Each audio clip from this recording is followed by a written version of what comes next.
beloved Boss Mike Cervera.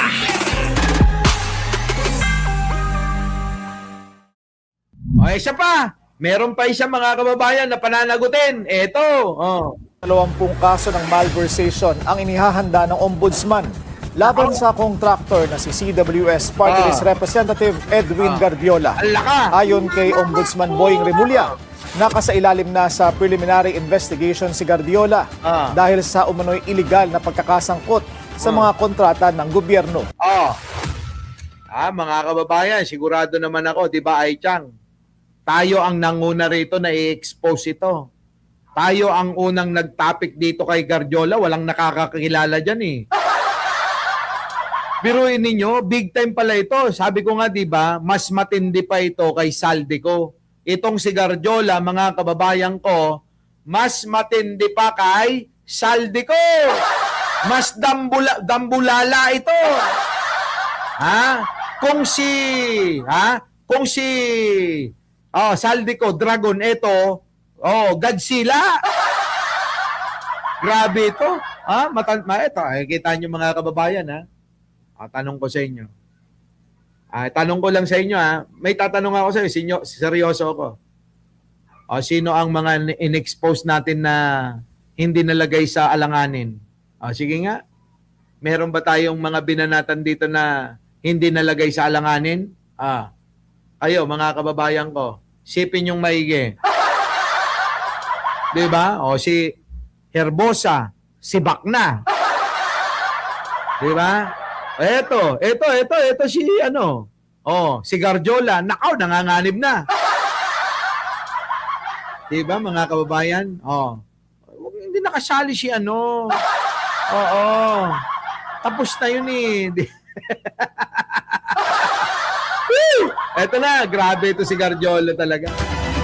Yung unang kaso, contractor yon, yung yung mga ginawa niya na self-dealing sa loob ng Kongreso, tsaka yung trabaho na hindi dapat ginagawa ng isang congressman, ay ginawa niya. Alam na nyo, contractor, di ba? Alam nyo na yan, conflict of interest. Kita nyo, conflict of interest, kahit pa kaibigan mo si Ralph Recto. Walang paki ang Pangulo dyan. Alam nyo? Diba? Basta talaga. Walang pakialam si Pangulo dyan. Nako ewan ko sa inyo. Eto yun mga kababayan. Malapit pa si Gardiola sa mga Recto at saka Santos. Nang iniulat ng Billionaire News Channel ang $500 billion financial transactions ni Gardiola. Grabe no mga kababayan, no? Trillion, mga kababayan ng pera. $500 billion, 500 billion, 500 billion, $500 billion, mga kababayan ko. Ang daming pera. Diba? Ang daming pera. Nagbunso dito sa pag-freeze ng kanyang mga asset. Yan na. Grabe, no? Mga kababayan, grabe yan. Paano? Kaya mga kababayan, ang pinaka mahirap sa lahat, Plabilin Sabiano.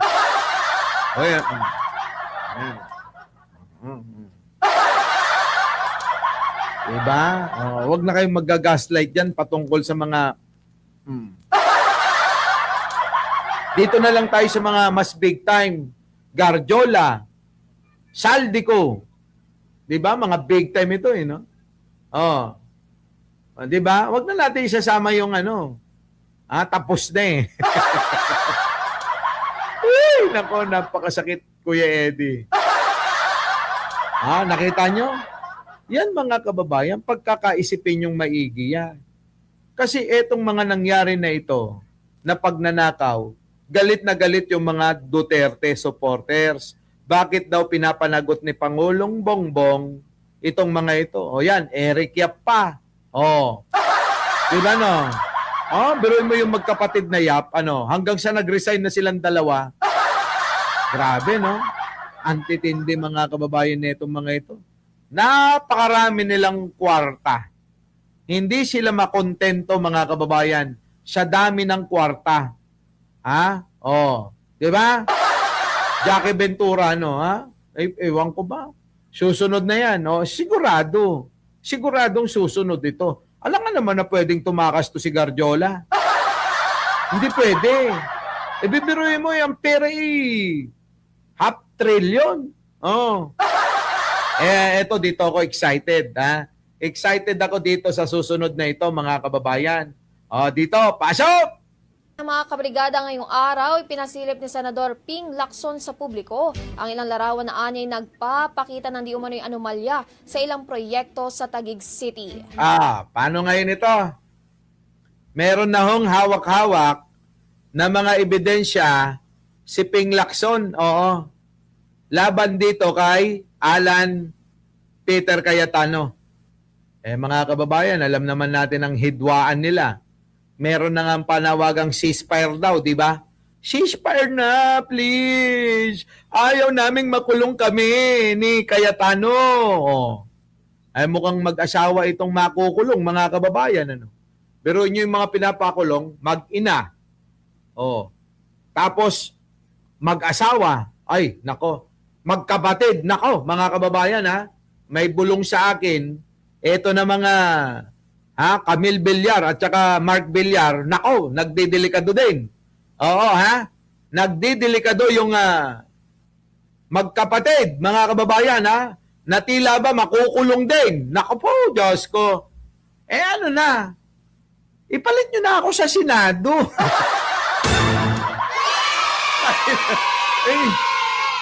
Mauubos na sila eh. Attorney Claire.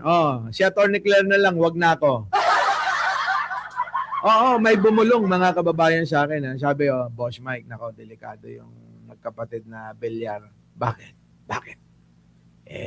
Mukhang makukulong din eh. Ha? Paano nangyari? Uunahin lang tong mag-ina. Sinong mag-ina? Lalabas naman yan sa balita. Abangan mo. Oo. Sino nga ang mag-ina? Huwag mo nang bitinin.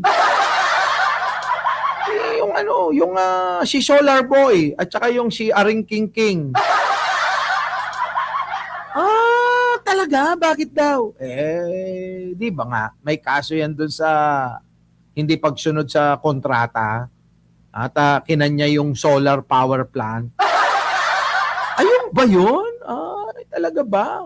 Uunahin yan, makukulong. Talaga? Teka muna, bakit nauna yung Cheese at saka Joel? Bakit hindi pa nakukulong yun?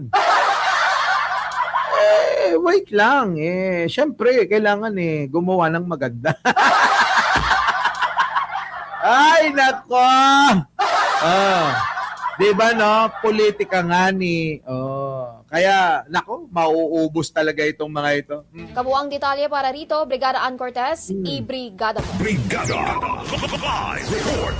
Ipinasilip na ngayong araw ni Senator Ping Lacson sa publiko ang mga larawan na kabilang umano sa geotagging data na kanila nakuha mula sa Department of Public Works and Highways. Halimbawa na nga lang dito. Yan na! Contractor A, Contractor B. Lagot ka ngayon. Nako, lagot ka na. Alan Peter Cayetano, pati asawa mo. Ay ang dalawang larawan na ito na mayroong nakasulat na Contractor A at Contractor B. Nako, Nicky Mendoza, oo. Yari na itong Leonida Negrillo. Yari na ito. Bea Teresa, Gloria Rojas. Yari na tong idol nyo. Ito, mga kababayan ko. Mula noong 2025 pala ito kuha, yan, yan, Taguig City, Metro Manila. Kikita rin ang unang larawan ay may petsa na March 21, 2025. Samantalang June 16, 2025 naman ang pangalawa. Grabe, bakit magkaiba? Bakit Armel de Guzman magkaiba? Bakit Tony Ninubla? Bakit magkaiba ito? Gemaline Perez. May. Nako. May Joy. Mary Joy. Nako. Delikado talaga po si Cayetano rito. Alam nyo, mukhang sineryoso ni Ping Lacson ito eh. Talagang nagpakadalubhasa si Ping Lacson, Oh, yari kayo. Oh. Larawang ito isa lamang sa mga litratong inilabas ni Lacson na anyay nagpapakita raw ng magkaibang slope protection project sa Taguig Nako. City. Bakit ganon magkaiba? Hala ka. Ayon Oh. pa nga sa senador, magkaiba raw ang lokasyon at kontraktor ng mga proyektong ito, ngunit iisa umano ang geotag photo na isinumite at kapwa na i-report na completed, build at paid ang mga ito. Hala ka, Ghost Project! Yari ka, Cayetano, kaya pala nanginginig-nginig ka na, ha? Di ba, Ruel San Pedro, no? Pinay Paparazzi, ano? Kaya pala nanginginig na sa takot. Armando Balido, si Cayetano. Gumawa pala ng Ghost Project ito. Ano, Tony Hart, Flor Castellan.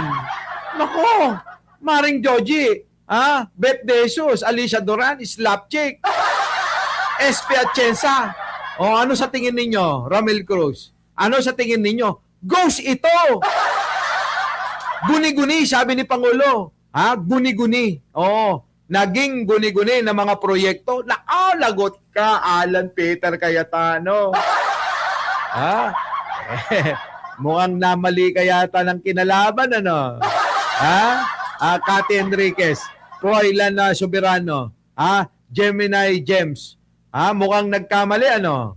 Jocelyn Jimenez, nagkamali ng kinalaban Lucy San Ramon, si Alan Peter Cayetano. Yung Vatican, oo, biruin mo mga kababayan, pag sumugod sa gera yan, nakikipag-tapatan ng barilan yan, Oh, di ba? Tapos hahamunin mo ng barilan na ang dala-dala mo, toy gun, tapos bala, laway mo lang.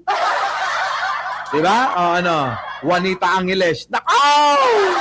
Sakoti lahat. Wala na. Ubos. Oh. Samantala, pinabulaan na naman ni Lacson na sinisingle out niya ang naturang lugar. Bagamat pag-amin nga niya ay pinrayoridad daw niya talaga ito dahil sa ingay ni Senador Alan Cayetano. Kanya hindi raw niya mapapalampas ang ginawa nitong pag-atake sa kanyang dignidad. Lalo pat ito na lang ang ipinamana sa kanya ng kanyang magulang. Ay, ginagamit mo pa yung tatay mo, ha?